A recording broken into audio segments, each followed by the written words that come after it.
পাও ধোবেন না। বিশেষ করে অনেকে আছেন এজমার রোগী, তাদের পাও ভিজাইলে অসুবিধা হয়, পায়ে পানি লাগালে তাদের সমস্যা দেখা দেয়। সমস্যা হোক বা না হোক, সর্বাবস্থায় আপনি চাইলে শীতের সময় শুধু না, অন্য সময়ও করতে পারেন। শীতের সময় বেশি দরকার, সেজন্য শীতের আমল হিসেবে বলছি। আপনি চাইলে পূর্ণাঙ্গ অজু করলেন, কথার কথা দুপুর বেলায় বা সকাল বেলায় অজু করলেন, হাত ধুলেন, মুখ ধুলেন, মাথা মাসা করলেন এবং পাও ধুলেন।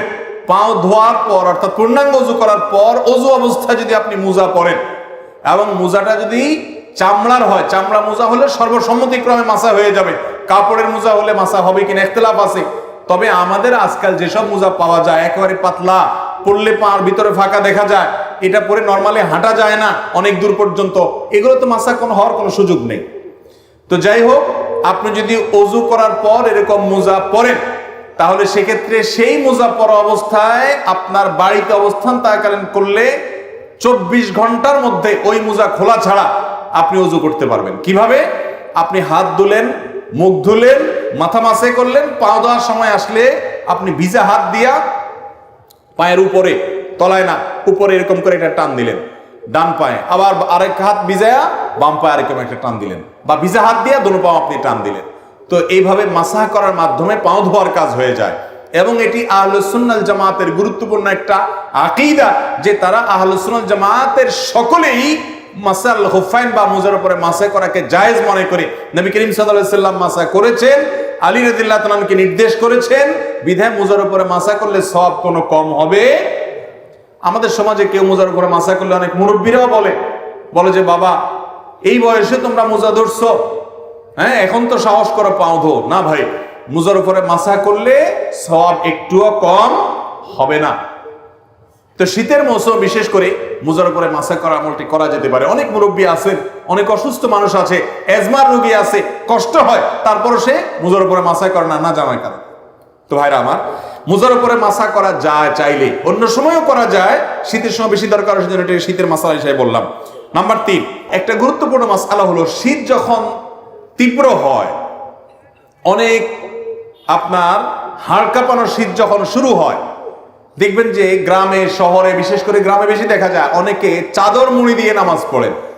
অর্থাৎ এমন ভাবে চাদর পরেন যে নাকটা সহকারে ঢাকেন, যাতে করে নাক দিয়া ওই যে আপনার কুয়াশা টুয়াশা না ঢুকতে পারে, যাতে করে শীতে চেহারাটা কষ্ট না হয়, না পায়। সেজন্য পুরো চেহারা ঢেকে শুধু চোখ দুটো খোলা রেখে অনেকে চাদর পরেন। আছে না এরকম? মাথা আপনি চাদরে লাগান, কোনো অসুবিধা নেই, কিন্তু আপনি মুখ ঢাকেন তাহলে সেটা মাকরুহ হবে। নবী করিম সাল্লাল্লাহু আলাইহি সাল্লাম মুখ ঢেকে সালাত আদায় করতে, নামাজ পড়তে নিষেধ করেছেন।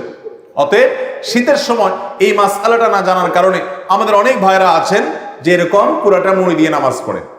মহিলা হোক আর পুরুষ হোক, সকলের জন্য এক মাসআলা, যে শীতের সময় হোক আর গরমের সময় হোক, মুখ ঢেকে নামাজ পড়বেন না, নামাজের সময় মুখ খোলা রাখতে হবে। হ্যাঁ, কোনো মহিলা এমন কোনো জায়গায় যদি নামাজ পড়েন সেখানে গায়রে মাহরাম পুরুষ আসা যাওয়া করে, তাহলে পর্দার খাতিরে তিনি ঢাকতে পারেন, যদি তার অন্য কোনো জায়গায় নামাজ পড়ার সুযোগ ব্যবস্থা না থাকে। কিন্তু সাধারণ অবস্থাতে এটা করা যাবে না। এই জন্য ভাইরা আমার, শীতের সময় মাসআলাটাও মাথায় রাখতে হবে যেন মুখ ঢাকা না হয় আমাদের চাদর দিয়ে। অনেকে মাফলার দিয়েও করে, চাদর না, মাফলারে এমন ভাবে পেঁচায় শুধু চোখ দুটো বাইরে হয়ে থাকে এবং নাক মুখ সব মাফলারে পেঁচানো থাকে। এরকম করলে নামাজ হয়ে যাবে, কিন্তু ত্রুটিপূর্ণ হবে এবং মাকরুহ হবে। অনেকে শীতের সময় জ্বরের কারণে অথবা ঠান্ডা লাগছে, প্রচন্ড সর্দি হয়েছে, এই জন্য তিনি নামাজ পড়েন না। এখন কথা হলো যে আমার শীতের মৌসুমে জ্বর বা ঠান্ডা এমন ভাবে লাগছে যে আমি ওযু করতে গেলে অসুস্থ হয়ে যাব, তাহলে তার জন্য নামাজ মাফ কিনা? উত্তর হলো নামাজ মাফ না। তিনি প্রয়োজনে পানি গরম করে ওযু করবেন। পানি গরম করে ওযু করে যদি তিনি তার এই কষ্ট দূর করতে পারেন তাহলে ফাবিহা ওয়া নি'মা, ভালো। আর যদি না পারেন, গরম পানি করার মতো কোনো আয়োজন তার কাছে নাই, এবং এত ঠান্ডা পানি যেটা ব্যবহার করলে তার অঙ্গহানি হতে পারে, অঙ্গ অবশ হয়ে যেতে পারে, অসুস্থতা দীর্ঘস্থায়ী হয়ে যেতে পারে, কষ্ট অনেক বেশি হতে পারে, সীমাহীন হতে পারে, অসহনীয় পর্যায়ের কষ্ট হতে পারে, এরকম মনে হলে, সেরকম গরম ঠান্ডা আমাদের দেশে খুব বেশি পড়ে না, যদি এরকম হয় তাহলে সে ব্যক্তি তায়াম্মুম করতে পারবে। তারপরেও নামাজ ত্যাগ করার সুযোগ, ইসলামের সবকিছুর বিকল্প আছে, নামাজের কোনো বিকল্প ইসলামে। আপনি সফরে আছেন, রমজানের রোজা রাখতে পারছেন না, অসুস্থ হয়েছেন রোজা রাখতে পারছেন না, অসুবিধা নেই, অন্য সময় রেখে দিলে চলবে। নামাজের মধ্যে এটা চলবে? অসুস্থ আছেন আপনি, নামাজ অন্য সময় পড়লে হবে না, ওই অবস্থাতেই পড়তে হবে। দাঁড়ায় না পারলে বসে পড়বেন, বসে না পারলে শুয়ে পড়বেন। আপনি নামাজ হাত নাড়াতে পারছেন না, ইশারা করে পড়বেন, কিন্তু আপনাকে পড়তে হবে। মোহতারাম হাজরিন, সেই নামাজ আমরা অনেকে পড়ি না, অনেকে অবহেলা করি। ইসলামের নামাজের চাইতে গুরুত্বপূর্ণ কোনো আমল আর নাই। আপনি অন্য কোনো আমল করেন বা না করেন, নামাজ না পড়ার কোনো সুযোগ নাই। আল্লাহ তাআলা আমাদেরকে বোঝার তৌফিক দান করুন। তাহলে ভাইরা আমার, শীতের সময় জ্বর, ঠান্ডা, সর্দি যাই হোক না কেন, নামাজ ত্যাগ করা যাবে না, ওযু ত্যাগ করা যাবে না। প্রয়োজনে গরম পানি দিয়ে করবেন, প্রয়োজনে গরম পানির কোনো অ্যারেঞ্জমেন্ট না থাকলে আপনি তায়াম্মুম করবেন। গরম পানির কোনো ব্যবস্থা নাই, এটা জেলখানায় হতে পারে। বাসা বাড়িতে সবাই আশেপাশে চুলা আছে, চাইলেই গরম পানির ব্যবস্থা করা যায়। ফ্লাস্কে রেখে আপনি ওযু করতে পারেন আগের রাতে এশার সময়। 5 নম্বর মাসআলা হলো, অনেকে জানতে চান শীতের সময় যে এই যে শীত বস্ত্র দানের কথা একটু আগে আমরা বললাম, শীতের সময়ের একটা গুরুত্বপূর্ণ কাজ হলো শীতার্ত মানুষের শীত বস্ত্রের ব্যবস্থা করা। এখন প্রশ্ন হলো, যাকাতের টাকা দিয়ে শীত বস্ত্র দেওয়া যাবে কিনা? তো এর উত্তর হলো, যাকাতের টাকায় শীত বস্ত্র দেওয়া যাবে ওই ব্যক্তিকে যে ব্যক্তি যাকাতের হকদার, তার শীত বস্ত্র কেনার টাকা নাই, তখন আপনি তাকে শীতের কাপড় কিনে দিলেন, যাকাতের টাকা থেকে এটা জায়েজ আছে। কিন্তু আমরা সুন্নাহ ফাউন্ডেশন থেকে বা আরো বিভিন্ন সামাজিক সংগঠনগুলো যে শীতবস্ত্র বিতরণের উদ্যোগ নিয়ে থাকে, সেখানে যাকাতের টাকা আপনারা দিবেন না। আমরাও বলি যে আমাদের এখানে কেউ যাকাতের টাকা দিবেন না, কারণ আমরা যখন বিভিন্ন এলাকাতে গরিব দুঃখীদের মধ্যে শীতের কাপড় দেই, তখন কে যাকাতের হকদার আর কে যাকাতের হকদার না, এটা এতটা বেছে বেছে দেওয়া সম্ভব হয় না। যার কারণে যাকাতের টাকা দিয়ে শীতের কাপড় দিলে আপনার জানাশোনা কোনো গরিব যিনি অবশ্যই যাকাতের হকদার, তাকে আপনি দিতে পারবেন, কোনো অসুবিধা নেই।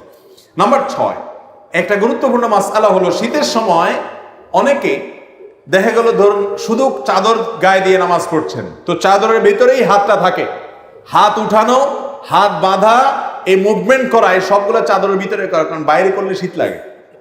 এই রোগটা আছে না নাই? এটাও হাদিসে পরিষ্কার ভাবে নিষেধ। আপনি যদি এক কাপড়ে, যে কাপড়ে নামাজ পড়েন, ধরেন আপনি চাদরে নামাজ পড়ছেন, তো আপনি হাত উঠানোর জন্য, হাত বাঁধার জন্য চাদরের বাইরে হাতটা বের করে নেবেন। আর যদি জামা গায়ে দেওয়া থাকে তাহলে তার বাইর করার কিছু নেই, হাতার ভিতরে হাত থাকাই যথেষ্ট।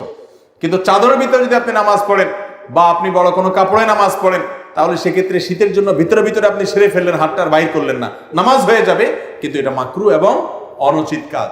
শীতের সময় এই কাজটা অনেক বেশি হয়ে থাকে, এটা লক্ষ্য রাখতে হবে। 6 নম্বর মাসআলা, আল্লাহ তাআলা আমাদের সবাইকে এই শীতের মৌসুমে আল্লাহকে সন্তুষ্ট করার মতো আমলগুলো করে যাওয়ার তৌফিক দান করুন। এবং শীত উপলক্ষে যেসব মাসআলার ব্যাপারে আমাদের বিশেষ যত্ন থাকা উচিত, সতর্ক থাকা উচিত, সেগুলোর পরে আমরা যেন বিশেষভাবে সতর্ক থাকতে পারি, যত্নশীল থাকতে পারি। আল্লাহ তাআলা আমাকে, আপনাকে, আমাদের সবাইকে আমল করার তৌফিক